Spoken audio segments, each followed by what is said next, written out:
Өмірде қандай да бір жетістікке жету жолында көпшілік жіберетін қателіктердің бірі іс тиянақталмай жатып, оның нәтижесін көруге ұмтылған асығыстық.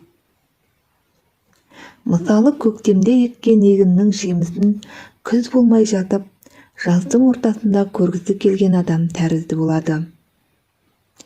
Өйткені жеміс әлі піскен жоқ.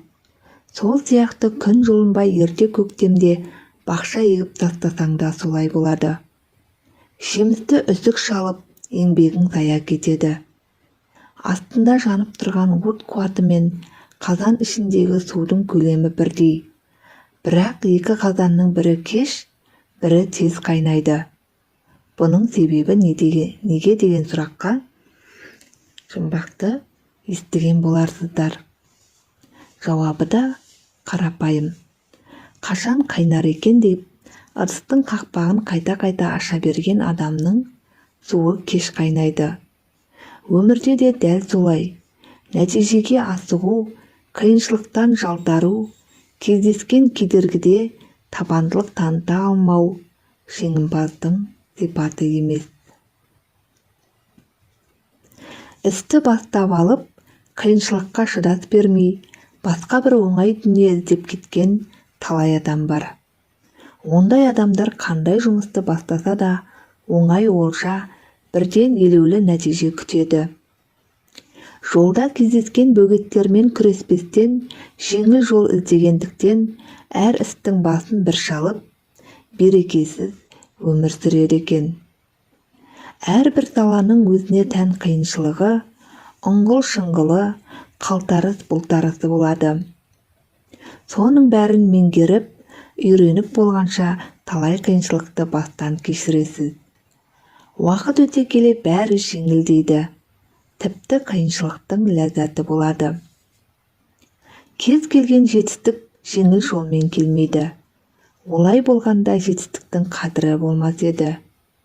Еңбектенген күрескер мен жатып жер жалқаудың айырмасы қалмас еді.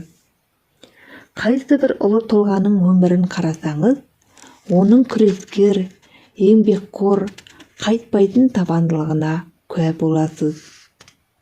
Бұл тұрғыдан бүгін адамзаттың игілігіне айналып отырған электр лампасын ойлап тапқан Эдисонның өмірін мысалға келтіруге болады екен. Ол өз өнімін ойлап тапқанға дейін 10 мыңнан аса тәжірибе жасаған.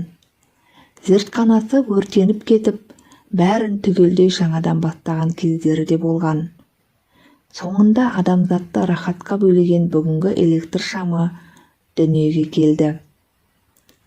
Әлемді жаңалықтармен таңғалдырып, көптеген салаға түбегейлі өзгеріс әкелген Илон Масктың өмірі де табандылықтың жарқын үлгісі.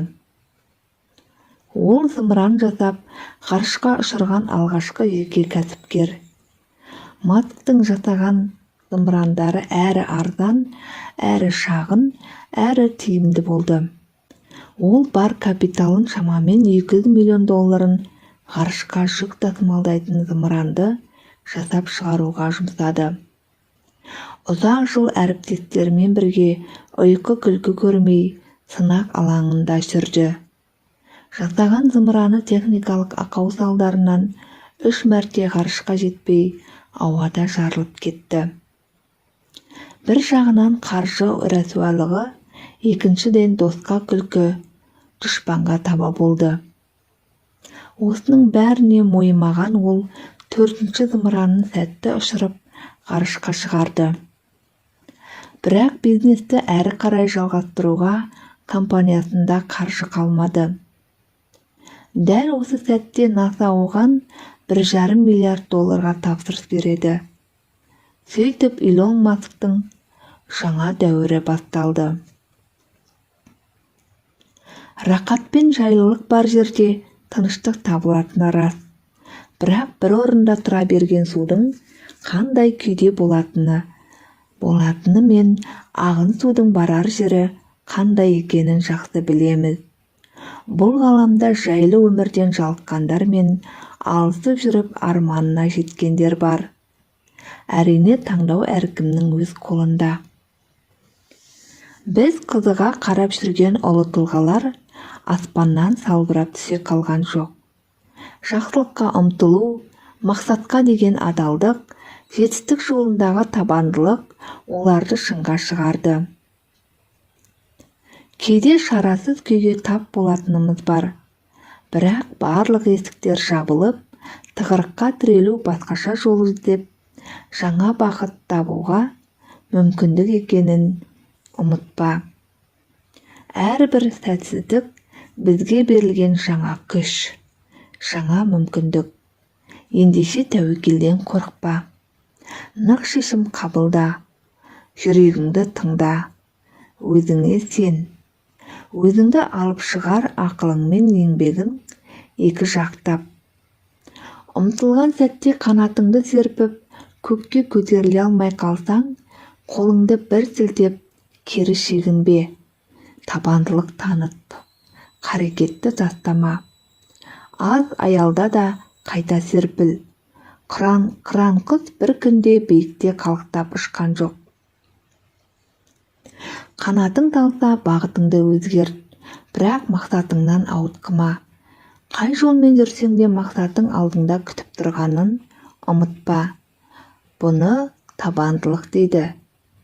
Сені жеңімпаз ететін осы табандылық.